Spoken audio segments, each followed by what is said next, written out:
बिस्मिल्लाहिर्रहमानिर्रहीम। अस्सलाम वालेकुम नाज़रीन, उम्मीद और दुआ करता हूँ कि आप लोग जहाँ-जहाँ पर होंगे खैर वाफियत से होंगे। And please don't be shocked, आज ऑब्वियसली एससीओ इस्लामाबाद के अंदर एक बड़ा इवेंट था जिसकी वजह से रोड्स बंद थी, सिक्योरिटी बहुत टाइट थी and that is the reason कि मैं भी ऑफिस नहीं पहुँच सका और यही वजह है कि आपकी खिदमत में स्काइप से हाज़िर हूँ। एनीवेज़ एक बड़ा इवेंट और खुशाइंद है कि इतने डिफरेंट ममालिक के सरबराहान पाकिस्तान के अंदर मौजूद थे और एक इंटरनेशनली पाकिस्तान को अपना सॉफ्टवेयर इमेज बिल्ड करने में ऑब्वियसली मदद मिलेगी। इस पे थोड़ी-सी बात करेंगे आज के शो में। Secondly at once constitutional amendments को लाने के लिए हुकूमत और उनके इत्तेहादियों ने स्पीड पकड़ ली है। बहुत तेजी से मामलात को आगे ले जाया जा रहा है। देखिए कि किस हद तक नंबर गेम पूरी है, किस हद तक हुकूमत ताइनी तरमीम को लाने में कामयाब होती है और इतनी जल्दी क्या है कि अभी एससीओ के इवेंट्स चल रहे हैं और साथ ही अगली कार्रवाई के ऊपर हुकूमत ने काम स्टार्ट कर दिया। वही टॉपिक से बात करते हैं। पाकिस्तान तहरीक इंसाफ कहाँ स्टैंड करती है, पीएमएलएन की स्ट्रेटजी क्या होगी, नंबर गेम कैसे पूरा होगा।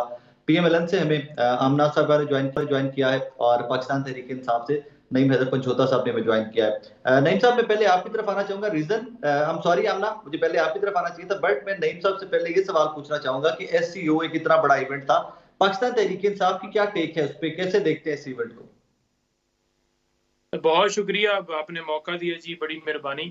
देखें, पहली बात तो यह है कि एससीओ कॉन्फ्रेंस जो है वो एक इवेंट था और हम उसके ऊपर बड़ा जो है वो अपना क्लियर हमारा मौक़िफ़ रहा भी कि अच्छी बात है कि तमाम मुल्कों से आ रहे हैं, वफूद आ रहे हैं, वज़ीर-ए-आज़म आ रहा है, किसी मुल्क का वज़ीर ख़ारिजा आ रहा है, तो अच्छी बात है।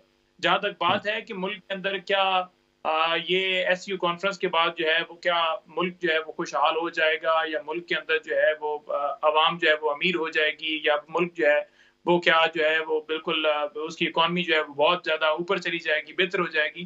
तो मेरा ख़्याल में इकॉनमी या मुल्क के अंदर खुशहाली उस वक़्त आएगी जब मुल्क के अंदर कानून और आइन की बालादस्ती होगी। जब तक मुल्क के अंदर कानून और आइन की बालादस्ती नहीं है, ना बाहर से कोई इन्वेस्टमेंट आएगी, ना मुल्क के अंदर कोई कारोबार आगे बढ़ेंगे, ना कोई और चीज़ हो सकती है क्योंकि किसी का कारोबार महफूज ही नहीं होगा। तो जब मुल्क के अंदर कानून ना हो, तो कोई चीज़ भी जो है वो आगे बढ़ नहीं सकती। तो इसके लिए सबसे ज़रूरी ये है कि अवामी नुमाइंदा हुकूमत हो, जिसको अवाम ने मुंतखब किया हो। अगर कोई चोर लुटेरा वो आकर बैठ जाएगा, जिसको अवाम की सपोर्ट हासिल नहीं होगी, तो कोई भी बाहर से ट्रस्ट क्यों करेगा? आप अपनी जायदादें चाहे वो बाहर के मुल्क बनाएँ और लोगों को कहें आप पाकिस्तान के अंदर आएँ। मोहसिन नकवी को देख लें, आप शहबाज शरीफ को देख लें, नवाज़ को देख लें, मरीम को देख लें, सारे लोगों को देख लें। तो इन्होंने तो अपनी जायदादें सारी बाहर बनाई हैं। जायदादें अपनी बाहर बनाएँ और आप कहेंगे कि मुल्क के अंदर खुशहाली होगी, तो नहीं होगा। दूसरा ये नहीं, है कि जब बुनियाद आपकी गलत हो, तो बात गलत नहीं है बट बुनियाद पर आपकी दीवार जो है वो ठीक नहीं खड़ी हो सकती। आपकी बिल्डिंग ठीक खड़ी नहीं हो सकती। पहले आप अपनी बुनियाद को ठीक करें। बुनियाद 8 फरवरी को लोगों ने डाल ली कि उन्होंने कहा कि हमने इमरान खान को सपोर्ट किया और उसको वोट दिया और हम उसको चाहते हैं। आपने धांधली के ज़रिए आपने मसनद पर उन लोगों को बिठा दिए जो 17 सीटों वाले थे। उसके बाद क्या हुआ कि वो मखसूस नशिस्तों के लिए भी कटोरा लेकर चले गए।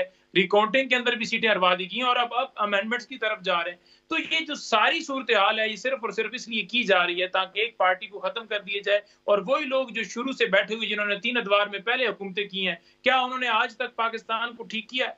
किस मौके के ऊपर पाकिस्तान जो है वो बहुत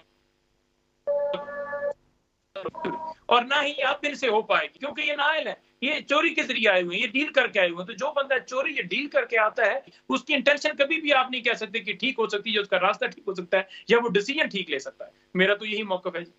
आमना साहिबा, बड़ा इवेंट था, we all saw that, we all witness that, लेकिन नईम हैदर पंचोता साहब तो और ही लाइन ही और ले रहे हैं कि जी हुकूमत के पास मैंडेट ही नहीं था। चले वो कहते हैं कॉन्फ्रेंस हुई, अच्छी बात है, समिट बात है, बट इनके पास तो मैंडेट ही नहीं था। देखिए, अनफॉर्चुनेटली ये उसी माइंडसेट की अक्कासी करता है इनका कमेंट जो पीटीआई सियासत में लेकर आई है।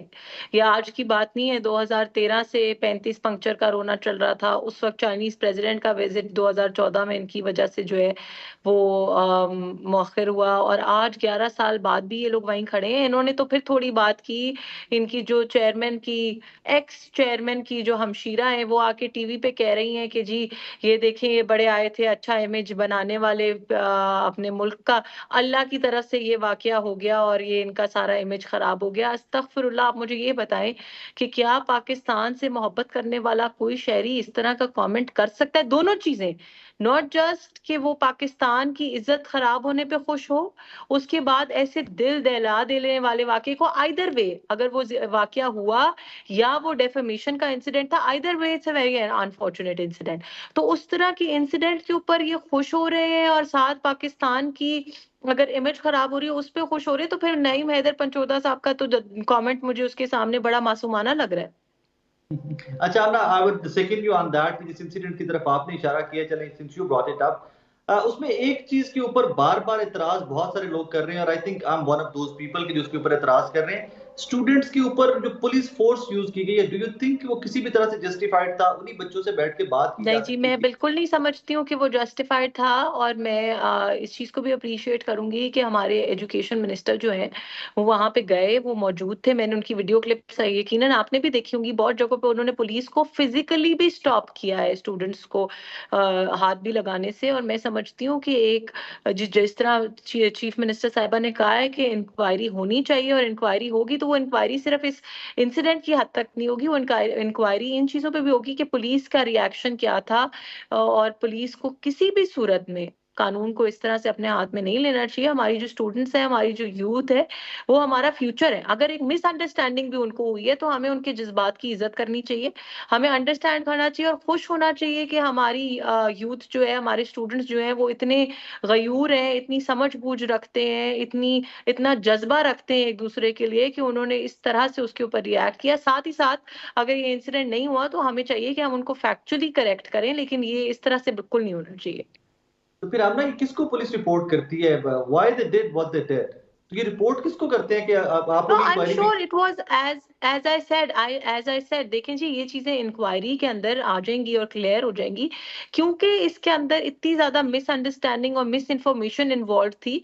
ये भी नहीं कहा जा सकता कि पुलिस को क्या इंफॉर्मेशन दी गई, पुलिस को किस तरह से गाइड किया गया। देखिए, पुलिस कोई घर से बैठे बैठे ऐसी तो उठ के नहीं आ गई ना। जब जब सिचुएशन एक इस तरह की बनी, एक लोग वहां पे इकट्ठे हो गए, और जो सबसे बड़ी बात ये भी नोट करने की कि जो हिस्ट्री अभी तक प्रोटेस्ट्स की, ये नईम पंजोता साहब की पार्टी क्रिएट कर चुकी है, जिस तरह का एनवायरनमेंट प्रोटेस्ट का।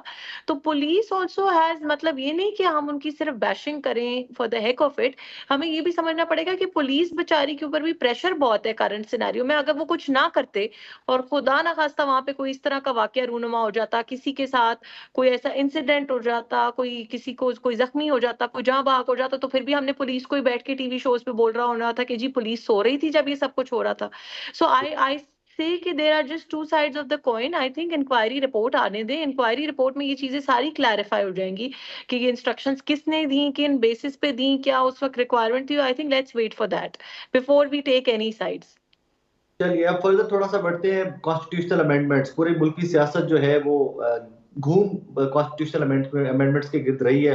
पाकिस्तान तहरीक इंसाफ क्लेमेंट है कि हमें विक्टिमाइज करने के लिए, कॉर्नर करने के लिए अमेंडमेंट्स लाई जा रही हैं, but the question is still there, number आपके पास पूरा कैसे होगा पीएमएलएन के पास?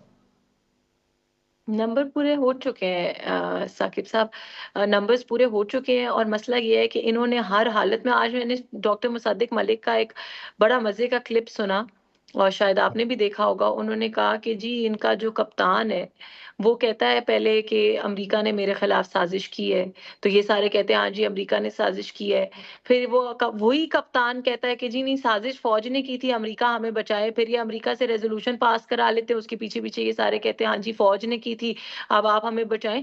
तो इशू ये है कि पाकिस्तान तहरीके इंसाफ के ना तो इनके लीडर की और ना इनकी किसी बयान पे यकीन करना, ये तो सुबह कुछ और कहते हैं, शाम को कुछ और कहते हैं, और जो वो एक U turn, king of U turn कहता है, उसके पीछे ये आंखें बंद करके लबैक करते हैं। इन्होंने ना सोचना है, ना समझना है, ना उसकी कोई लीगल बैकिंग होनी है इनके पास।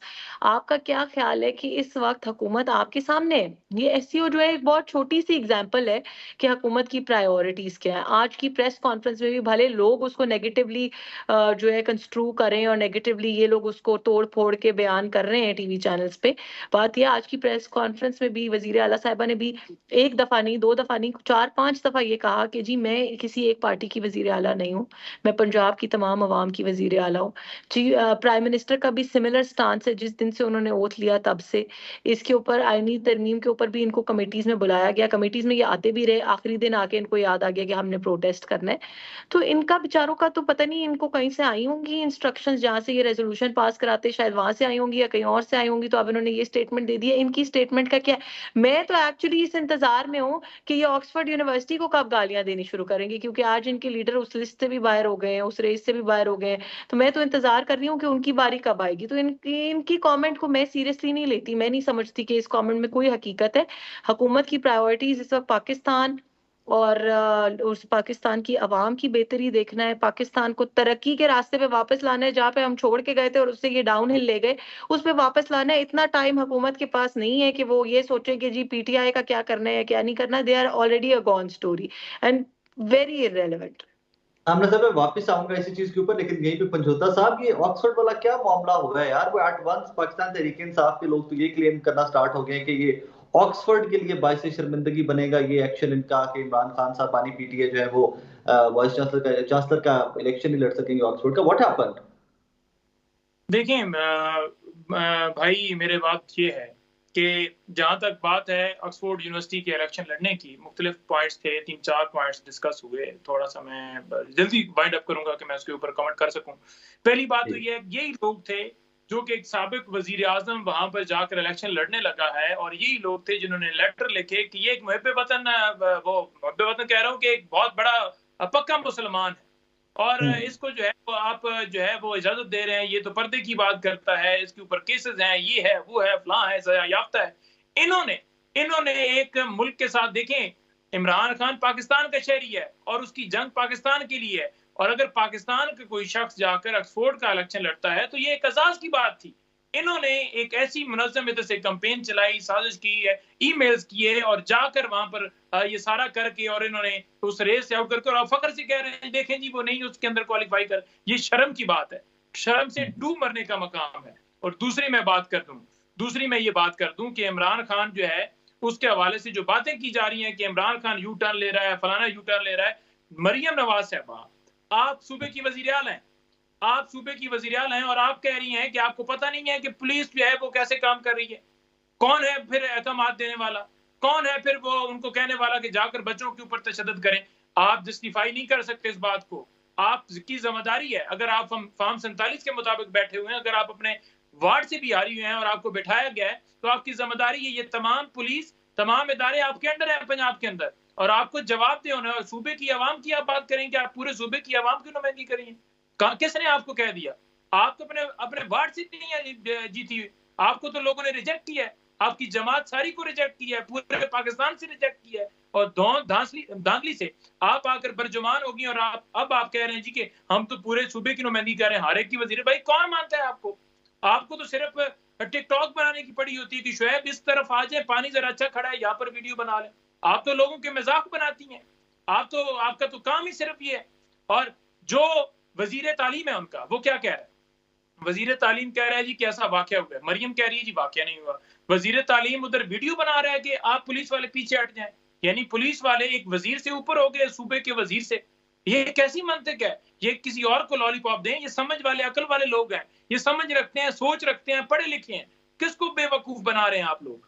और वहां पर वही वजीर कह रहा है कि हम रजिस्ट्रेशन जो है इसकी मनसूख कर रहे हैं। क्यों कर रहे हैं? क्योंकि बच्चे जो है वो बड़े पढ़े लिखे हैं, समझदार हैं, और वही वजीर आला कह रही है नहीं जी नहीं, वो नादान है। तो ये इनकी अपनी स्टेटमेंट के अंदर एक कंट्राडिक्ट आ गया, जिससे वाज़ेह हो गया कि अब सच को छुपाने के लिए ये प्रेस टॉक करके और उसके ऊपर पर्दा डाला जा रहा है। उन्हें हत्ते स्टूडेंट्स के ऊपर तशद्दुद किया, और ये इनकी पहली नहीं है स्टोरी, ये तो पूरे पाकिस्तान के अंदर जिस तरह तहरीक इंसाफ के सपोर्टर्स या जो इमरान खान को सपोर्ट करता था, चाहे वो पीटीआई का था या नहीं था, आपने उसके ऊपर जुल्म किया, सहाफियों के ऊपर जुल्म किया, उनको उठाया, उनको मारा पीटा, आपने तो हर चीज के ऊपर बैन लगाया। किस बंदे को आपने छोड़ा? मेरा भाई इंतजार हुसैन पंजोथा, एक हफ्ते से ऊपर टाइम हो गया अगवा हुए, मुझे बता दें कि कहीं पर इन्होंने कोई ऐसा काम किया हो जिससे उसकी बाजियाबी के लिए इन्हें पता है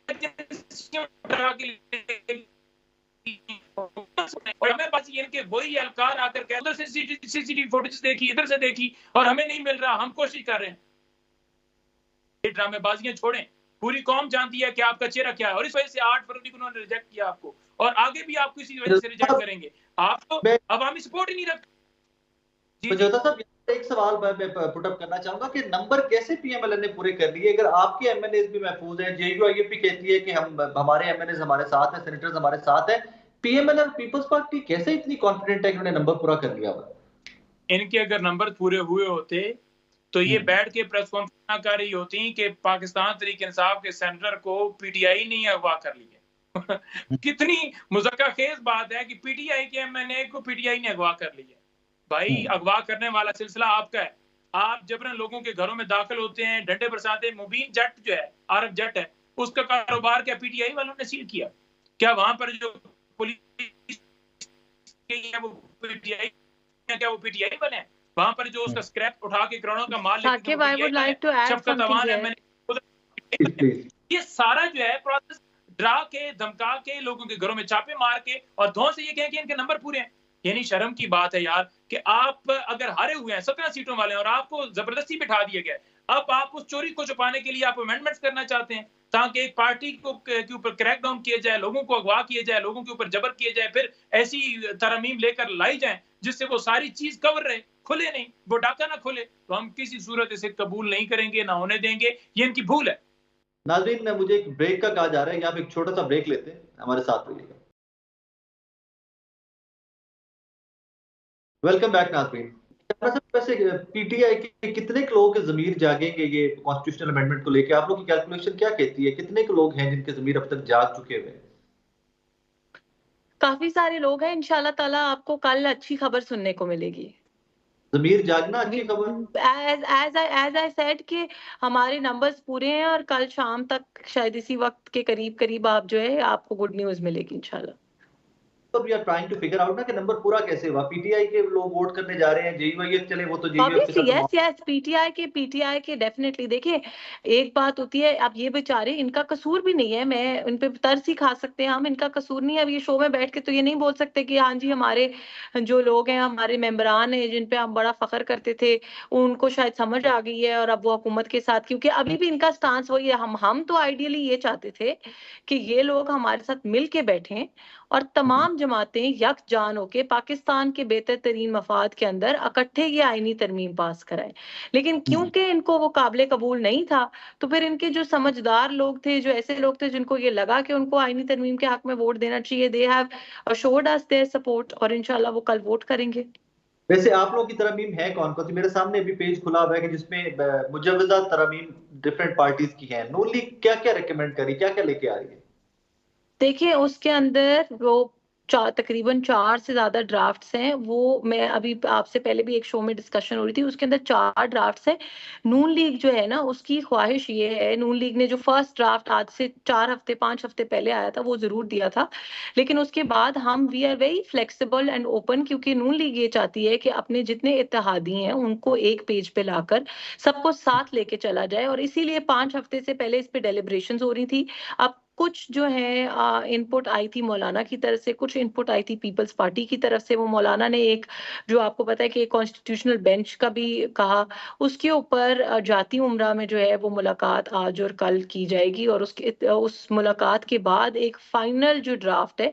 but PMLN is open and welcome to suggestions, और हम चाहते हैं, हम तो इनसे भी चाहते थे कि ये भी हमें अपनी सजेशंस और इनपुट दें, लेकिन अनफॉर्चुनेटली इन्होंने नहीं दी। तो आई थिंक जो आखिरी हतमी फैसला जो है कि पीएमएलएन क्या प्रपोज करती है, वो इन डेलिब्रेशंस के बाद जब प्रेसिडेंट साहब और मौलाना और मियां नवाज शरीफ साहब का जो एक मीटिंग है स्केड्यूल्ड, उसके बाद हमें हतमी फैसला सामने आएगा कि तीनों ने मिलकर किस चीज के ऊपर एग्री किया है। पॉइंट ब्लैंक पे आमना साहिबा 2-3 चीजें। क्या पीएमएलएन अभी भी प्रपोज करने जा रही है मिलिट्री कोर्ट्स, आर्टिकल 199 का खात्मा, आर्टिकल 8 में तब्दीली, जजिस तकर्री का तरीकाकार और आईनी अदालत? क्या आप लोग अभी भी यही प्रपोज करने जा रहे हैं?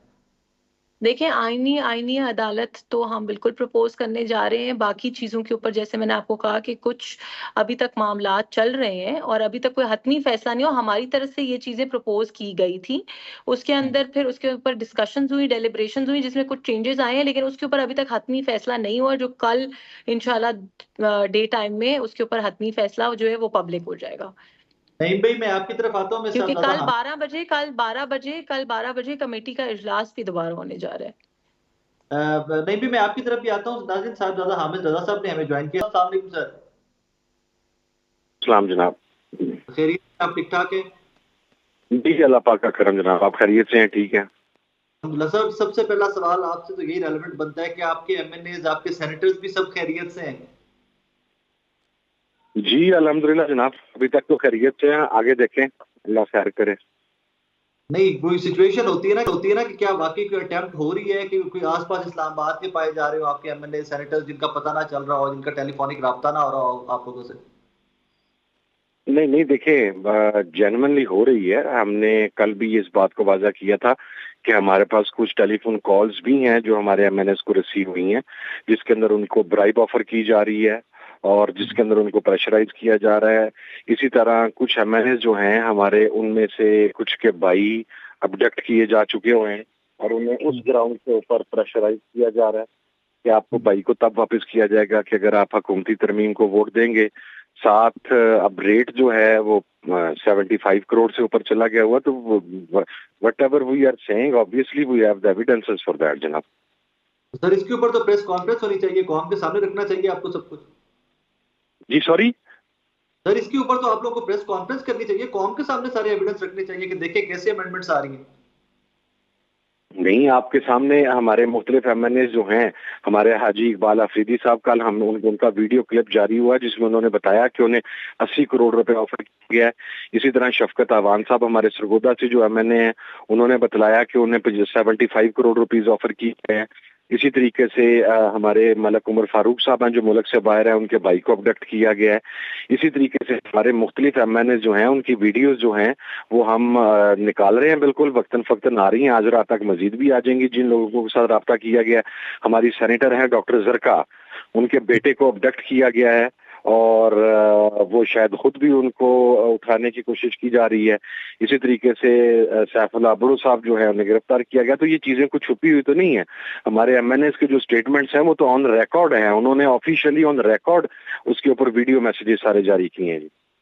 जरा साहब जेयू आई है, फिर मौलाना फजलुर रहमान साहब, उनका तो कल से इत्तेफाक राय भी हो गया। अभी जब वहां पर मैं बात कर रहे हैं तो इस टाइम पे लाहौर में एक इवेंट भी चल रहा है जहां पर सारी सियासी जमातें इकट्ठी हैं। अगर मौलाना का इत्तेफाक राय हो जाता है, कंसेंसस हो जाता है, तो क्या हम एक्सपेक्ट करें कि पीटीआई भी साथ जाएगी फिर मौलाना के, और जिन तरामीम के ऊपर मौलाना वोट करने जा रहे हैं आप लोग भी वोट कर सकते हैं उनके लिए? अच्छा देखिए, मैं आपको एक बात क्लैरिफाई कर दूं जी, चूंकि गुज़श्ता से पेबस्ता रोज भी एक स्पेशल कमेटी की मीटिंग थी और एक शायद ये इंप्रेशन ले लिया गया है कि पाकिस्तान तहरीक-ए-इंसाफ या उसकी इत्तेहादी जमातें जो हैं एसआईसी और एमडब्ल्यूएम, ये लोग शायद को हुकूमती मुसवदे को वोट करेंगे या उसके हक में जा रहे हैं। ऐसी कतन कोई बात नहीं है। हम ना हुकूमती मुसवदे के ऊपर बात कर रहे हैं, ना हमने बात करनी है, ना हम तायद कर रहे हैं।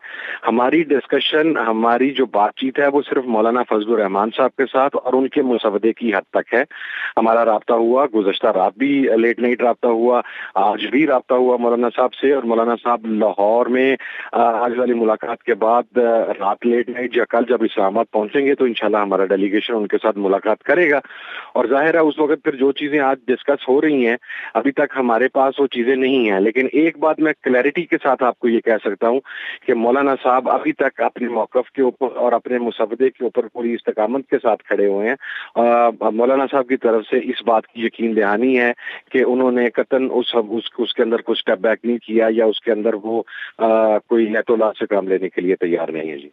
कोई दो चीज मौलाना फजलुर रहमान साहब की सजेशन ये थी कि कॉन्स्टिट्यूशनल बेंच बना लिया जाए और उसके ऊपर पाकिस्तान तहरीक-ए-इंसाफ भी फिर जेयूएफ के साथ जा सकती है दैट टाइम। देखिए मेरा भाई, बहुत सारी चीजें जो है ना वो र्यूमर्स हैं, ये बातें हैं। जिस तरह आज के दिन तक अभी तक स्पेशल कमेटी के अंदर हुकूमत अपना मुसवदा ही पेश नहीं ना कर सकी। अब देखिए, अगर आप मेरे से कमेंट मांगेंगे किसी चीज के ऊपर तो मैं उस वक्त ही कमेंट करने की पोजीशन में हूँ जब कोई इन राइटिंग ड्राफ्ट मेरे सामने होगा। जो बातचीत मौलाना साहब के साथ अभी हो रही है, जो पीपल्स पार्टी की गुज़श्ता रोज हुई है, जो आज पीएमएलएन की लीडरशिप की हो रही है, जाहिर है वहां पर जो भी उसका हासिल होगा उसके बाद हम मौलाना साहब के पास बैठेंगे और मौलाना साहब हमें कुछ चीजें बताएंगे। तो जब तक मेरा नहीं ख्याल कि मौलाना साहब हमें कोई चीज बताते हैं तो हम जल्दबाजी के अंदर को कमेंट कर दें या कुछ चीजें कर दें, तो जब वो को फाइनल शेप हमारे सामने आएगी तो फिर ही हम उसके ऊपर को अपनी राय देने के अंदर खुद मुख्तार होंगे या आजाद होंगे या दे सकेंगे। Thank you very much, thank you very much for your time. नहीं मैं सब साहब भी आ गए। आपकी जमात और आपके इत्तेहादी तो सारे बड़े कॉन्फिडेंट हैं, नहीं भाई, दे आर वेरी कॉन्फिडेंट कि हमारा नंबर भी पूरा है, हमारा कोई एमएनए कोई सेनेटर नहीं गया हुआ। तमाम लोग ये पाकिस्तान तहरीक इंसाफ के जो हैं वो जीते हुए हैं, इमरान खान साहब के टिकट से जीते हुए हैं, और इन्हें अगर कोई क्लेम करेगा या कोशिश करेगा कि ये आना चाहते हैं तो वो उसकी गलत राय होगी या उसकी गलत जो है वो हिकमत अमली होगी या उसका गलत अमल होगा जो कि ऐसा करने की कोशिश करेगा। क्योंकि ये बात वाज़ह करती है कि वो लोग जब उनके हैं तो वो फिर इसी सूरत में आपकी तरफ हो सकते हैं कि आपने उन्हें डराना है, धमकाना है, उनके भाइयों को अगवा करना है, बच्चों को अगवा करना है, रिश्तेदारों को अगवा करना है, कारोबार सीज करने हैं, घरों में छापे मारने हैं, उनकी बहनों को उठाना है। इस सूरत हाल के ज़रिए ही आप, इस अमल के ज़रिए ही आप उस मकसद तक जो है वो पहुँचने के लिए आप नज़र आ रहे हैं जो कि पूरी दुनिया देख रही है। तो ये कितनी ही एक अफ़सोसनाक सूरत हाल है जहाँ आइन के अंदर तरामीम की बात की जा रही है कि आइन के अंदर तरामीम ज़रूरी है। तो मैं ये समझता हूँ कि इस वक्त ना तो तरामीम किसी की ज़रूरत है, ना कोई अमेंडमेंट्स करनी चाहिए, क्योंकि जो ऑलरेडी आपके पास आइन है, जो दीगर कवानीन है आपके पास, क्या उनके ऊपर आपने अमल किया है? क्या आपने उसके ऊपर कोई इम्प्लीमेंटेशन की है? क्या लोगों को बुनियादी हकूक हासिल हैं? क्या मुल्क के अंदर जो लॉ मौजूद है उसके मुताबिक लोगों के साथ ट्रीट किया जा रहा है? नहीं किया जा रहा है। यहाँ पर तो जिसको मर्जी है उठा लो, गायब कर दो, अगवा कर लो, प्रेस कॉन्फ्रेंस करवा दो, पार्टी से हटवा दो, पार्टी में शामिल करवा दो, वो अमल जारी है। और 90 दिन के अंदर जिस जमात ने इलेक्शन नहीं करवाए, जिस जमात ने उस बात को एंडोर्स नहीं किया कि सुप्रीम कोर्ट का फैसला आ गया मखसूस नशिस्तों के हवाले से, और बल्कि उल्टा वो लेटर लिखवा रहे हैं कि आप कहें कि सुप्रीम कोर्ट के फैसले को इलेक्शन कमीशन साहब आप ना माने, वो जमात जो है जो कि खुद एक डाके के जरिए आई हुई है, वो अमेंडमेंट्स की तरफ जा रही है, जिनकी अपनी कोई कदर ही नहीं है, जिनकी अपनी कोई लीगल कोई वैल्यू ही नहीं है। इससे ज्यादा अफसोसनाक सूरत हाल और क्या हो सकती है? पाकिस्तान तहरीक इंसाफ ने पूरी फाइट, लेट्स बी ऑनेस्ट, अगर नंबर पूरा है तो फिर पार्लियामान के पास इस्तेकाक तो मौजूद है ना कि वो किसी भी तरह से नंबर पूरा करते हैं, तो कर तो सकते हैं ना वो। देखिए, पार्लियामान के पास कोई इस्तेकाक नहीं है कि वो जबरन किसी के साथ ऐसा करके या जबरदस्ती या पैसे की मंडियां लगा के मुझे दिखा दें कि आइन के अंदर कहीं पर लिखा है कि आप किसी को पैसों की ऑफर करके वोट ले सकते हैं, या उसके घर में छापे मार के या गिरफ्तारियां करके या उसको डरा के या उसको धमका के आप ये सारा कर सकते हैं। जो कि एक 163A आर्टिकल के अंदर जो तब्दीली की गई, जिसके ऊपर तशरीह के ऊपर फैसला जो सुप्रीम कोर्ट ने दिया, वो गलत फैसला इसलिए हम कहते हैं क्योंकि इस अमल को जायज करार देने के लिए काजी फैसल साहब ने पूरा रोल अदा किया है।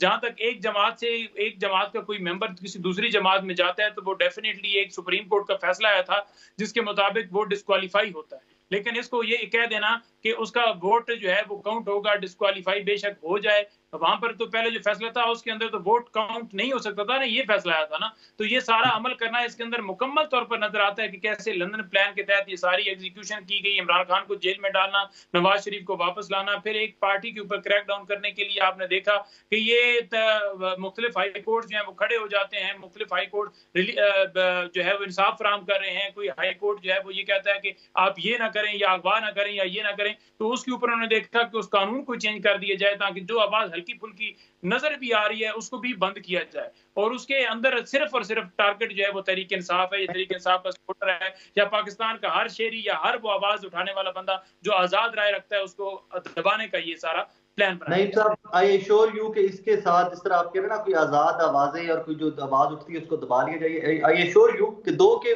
आमना शेख साहिबा के पॉलिटिकल डिफरेंसेस या जमातें अलग अलग आप दोनों की, बट आई एम श्योर कि जहां आवाज उठानी होगी वहां पे आमना शेख साहिबा भी उठाएंगे आपके साथ। जी आमना, एम आई राइट? 100% जी। और मैं एक कमेंट जरूर ऐड करना चाहती हूँ कि पंजोता साहब खुद लॉयर हैं, तो वही बात है कि हम सियासी डिफरेंसेस में इतना आगे ना निकल जाएं कि हम जो हमारा प्रोफेशन है उसको पीछे छोड़ दें।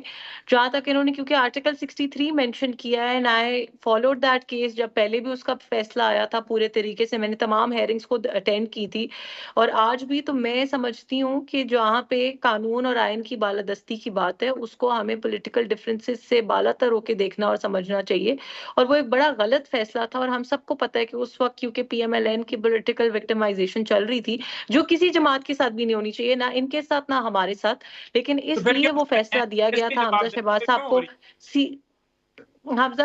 साहब को CM शिप से हटाने के लिए। कॉन्स्टिट्यूशन में बड़ा क्लियरली लिखा हुआ है। अगर तो आप ये कहते हैं कि जी उसका वोट नहीं काउंट करना, तो फिर आप वोट ऑफ नो कॉन्फिडेंस है और कितने सारे आर्टिकल्स हैं उनको तो सबको रिडंडेंट कर रहे हैं। नहीं मैं इधर पंजोता, आपका शुक्रिया। नाज़रीन, मुझे यहाँ पर एक ब्रेक का कहा जा रहा है, एक छोटा सा ब्रेक लेना है मुझे। ब्रेक के बाद वापस आएंगे तो SEO के ऊपर बात करेंगे। ऑब्वियसली एक एक्सक्यूज मी, ऑब्वियस एक बहुत बड़ा इवेंट था। SEO के आगे फर्दर हम अचीव क्या कर सकते हैं, किस हद तक हम सक्सेसफुल रहे SEO को लेकर, इसके ऊपर बात करते हैं। एक छोटा सा ब्रेक, हमारे साथ रहिएगा। वेलकम बैक नाज़रीन। As said in opening, SEO एक बड़ा इवेंट, इंटरनेशनली पाकिस्तान को अपना सॉफ्टवेयर इमेज उभारने के लिए एक बहुत हेल्पफुल इवेंट, और बड़े खुशउस्लूबी से ये इवेंट हुआ इस्लामाबाद के अंदर। ऑब्वियसली जो इस्लामाबाद के रेजिडेंट हैं उनके लिए थोड़ा प्रॉब्लम जरूर था, ट्रैफिक एंड ऑल दैट, लेकिन इससे मकासद क्या क्या अचीव कर सकते हैं पाकिस्तान की गवर्नमेंट, फर्दर हमारे टारगेट्स क्या क्या होने चाहिए, इन्हीं टॉपिक से बात करते हैं। हुमा बकाई साहब हमारे साथ मौजूद है। हुमा साहब अस्सलाम वालेकुम जी।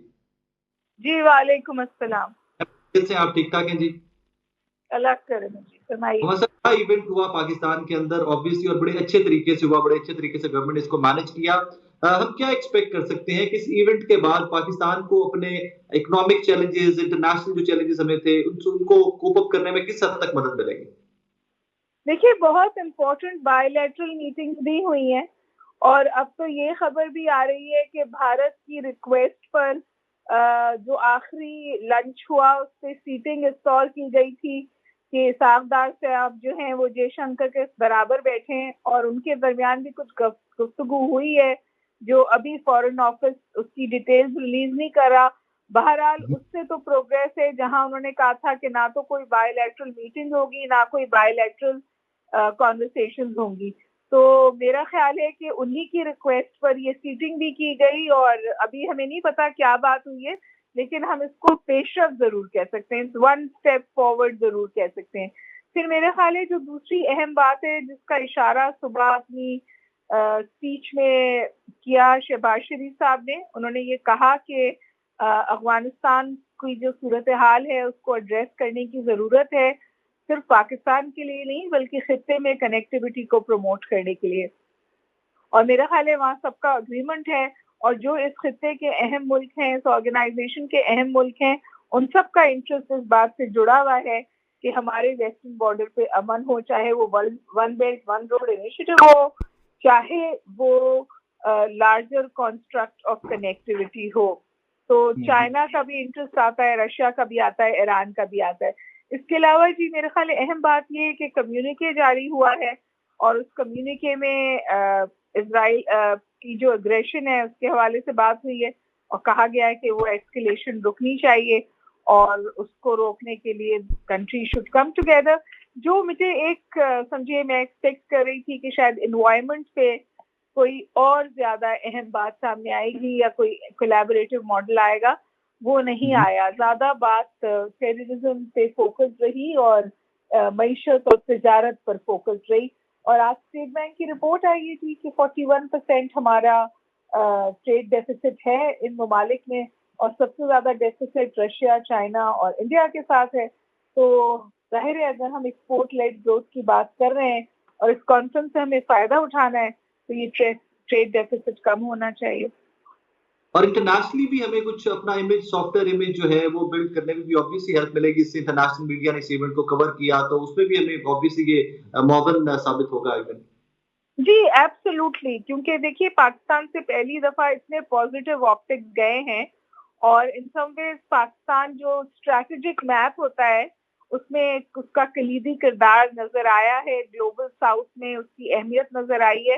तो उस हिसाब से तो एब्सोल्युटली है, मेरा ख्याल है कि बहुत जबरदस्त ऑप्टिक्स गए, इसको कैरी आउट बहुत अच्छे तरीके से किया गया। मुझे पता है हमारे कुछ इस्लामाबाद के दोस्त नाराज हैं कि शटडाउन था, लेकिन जितनी सेंसिटिविटीज इन्वॉल्व थी इस मीटिंग को खुशउस्लूबी से करने में, समिट को खुशउस्लूबी के करने में, उसमें ये थोड़ा बहुत बंद हो जाना बर्दाश्त कर लेना चाहिए, it is for the larger good of the country. बेहतर तरीके से किया जा सकता था, आम लोगों को पैसेज पहले इशू किए गए थे, बट खैर that's a different thing. Obviously इस तरह की जब इंटरनेशनल इवेंट होता है तो हर्डल्स जो रेजिडेंट है उस सिटी के उनके लिए आते हैं। बट ओवरऑल आप how would you rate this event 10 by 10 nearly, जिस तरह ये मैनेज किया गया? I would rate it 8 on 10। मेरा ख्याल है बहुत अच्छा हुआ, ऑप्टिक्स बहुत अच्छे थे, कम्युनिके बिल्कुल ऐसा आया जहां आपको जो हमने बात की थी उस पे एक कन्वर्जेंस नजर आई। सिर्फ जो थोड़ी सी ऑफ ट्रैजेक्टरी स्पीच थी वो इंडियन फॉरेन मिनिस्टर की थी, जहां उन्होंने एक बार फिर इसी बात को दोहराया कि अगर टेररिज्म होगा तो कनेक्टिविटी कैसे हो सकती है, तिजारत कैसे हो सकती है। लेकिन अब वो लगता है ऐसे जैसे टूटा हुआ रिकॉर्ड हो जो इंडिया बार बार बजाता है। और फिर आप देखें जो कनाडा से खबरें आ रही हैं, इंडिया का तो अब मुंह ही नहीं रहा कि वो किसी को कहे कि वो टेररिज्म करता है। जी वो कनाडा वाली स्टोरी के बाद तो ऑब्वियसली वो खुद साइड लाइन है। आज मैं पढ़ रहा था उनके पास कोई डिफेंस नहीं है। हिंदुस्तान और कनाडा के ताल्लुकात से बेहतर है राइट नाउ। सॉरी, अभी तो कुछ देर पहले मैं पढ़ रहा था कि हिंदुस्तान के ताल्लुकात पाकिस्तान से बेहतर है as compare to Hindustan and Canada. So Canada में जो हुआ है वो अनप्रेसिडेंटेड है ना, उन्होंने पूरा उनके सिफारत खाने के तमाम अमले को निकाल दिया है, बेइज्जती भी है और अनप्रेसिडेंटेड भी है। नाज़रीन, हुमा बकाई साहब की गुफ्तगू आपने सुनी। ऑब्वियसली ये वंडरफुल इवेंट जो अच्छा है उसको अच्छा प्रोजेक्ट भी किया जाना चाहिए और जो गवर्नमेंट की एफर्ट्स हैं उनको अप्रिशिएट भी किया जाना चाहिए। इस दुआ के साथ इजाजत दीजिए कि इस तरह के इवेंट्स होते रहे पाकिस्तान के अंदर, इंटरनेशनल कम्युनिटी पाकिस्तान में आती रहे, हमें तिजारत की राहें हमारे लिए खुले, आपके और मेरे लिए आसानियां हो। और एक जाते जाते रिक्वेस्ट फिर इस्लामाबाद की इंतजामिया से कि कुछ इस तरह मैनेज किया करें इवेंट्स को आइंदा कि कोई भी शरीफ आदमी जिसको ऑफिस पहुंचना है, जिसको अपने काम पे पहुंचना है, रोजगार पे, अस्पताल पहुंचना है, कम से कम वो पहुंच सके। इसको बेहतर तरीके से भी मैनेज किया जा सकता था। अपना बहुत सारा ख्याल रखिएगा नाज़रीन, दुआ में याद रखिएगा। अल्लाह हाफिज।